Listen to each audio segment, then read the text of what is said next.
All right, Ricky from Benton is up next. I'm 45 and honestly have no idea where I stand when it comes to retirement.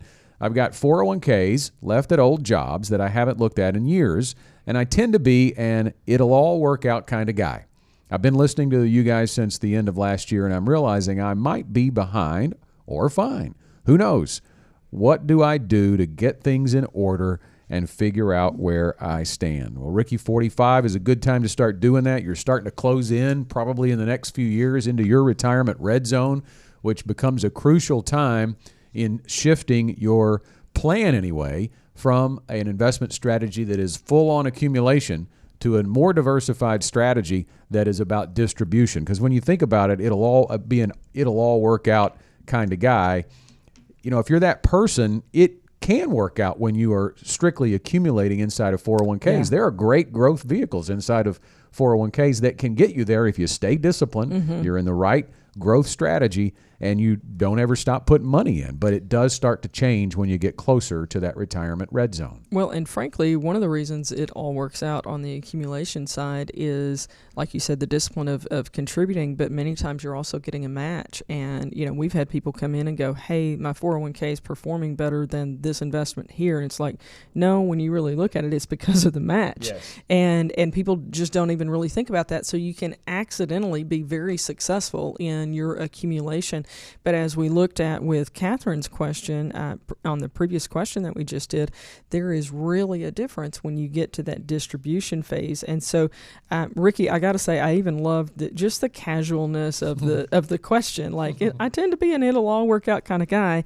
I would encourage you to get a plan to make sure that there is a plan for it to all work out, because there are, and I'm sure you've dealt with this, Ricky, in other areas of your life, there are things where you can be more laid back and casual about it, and then there are things where you need to, for a period of time, and it doesn't have to be this way all the time, but for a period of time, you need to focus and go, okay, what is necessary for me to be more certain that this will all work out? Yeah, nothing unusual about not knowing where you're at if you don't know where you're going. And I think that's what the planning process can do for Ricky and anybody in that same age frame. You know, you're starting to think about it. You're 45. I turned 51 on Sunday. So I know where your mindset is at, but the mindset has to shift from a number on a page, and in your case, many numbers, because he says he's got multiple 401ks left at old jobs, but you have one overall number. But what does that really mean to you? And the planning process helps you figure that out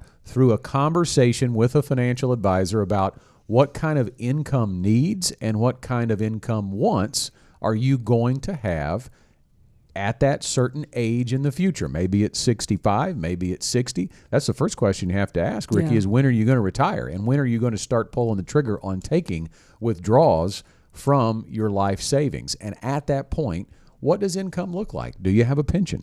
Do you have 2 Social Security checks? How is your Social Security strategy going to take shape? What kind of guaranteed income sources do you have? We call that the floor. It is the required income, and we use a house analogy to describe that. So if you think about building a house, Ricky, when you lay the foundation of the house, it is the least impressive to look at, but the most important piece of building that house correctly, right? It's kind of boring. But if it's not done right, nothing else is going to matter. Same goes for retirement. You have to build foundational income, and that is guaranteed income from those sources that we referenced a moment ago, and that needs to be able to cover your basic expenses in retirement. Because here's the deal. If there's a certain amount of cash flow going out the door, there has to be a certain amount of cash flow coming in that is guaranteed and not subject to market volatility. So you got to check that box. And then we can move on to the fun part of retirement, which is the building of the house, Janet, the rooms that are made, right, and the desired income. What does your retirement look like? What kind of things do you want to do? And we help people monetize that, figure out how much it's going to cost. Ricky, one of the things that you should probably take some time to consider is making an intentional decision about the 401ks that you have currently.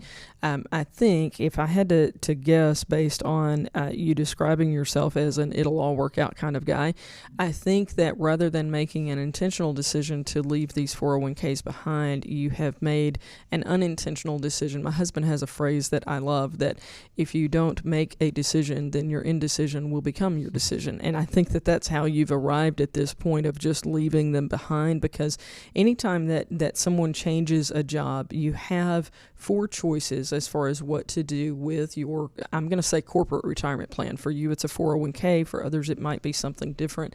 But your corporate retirement plan, you have 4 choices at that point.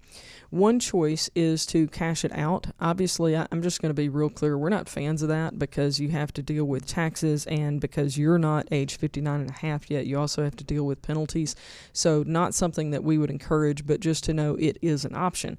So cashing them out, you can leave it alone, which is, Ricky, what you've done thus far, and it might still be what you want to do, but I would encourage you to make an intentional decision about that.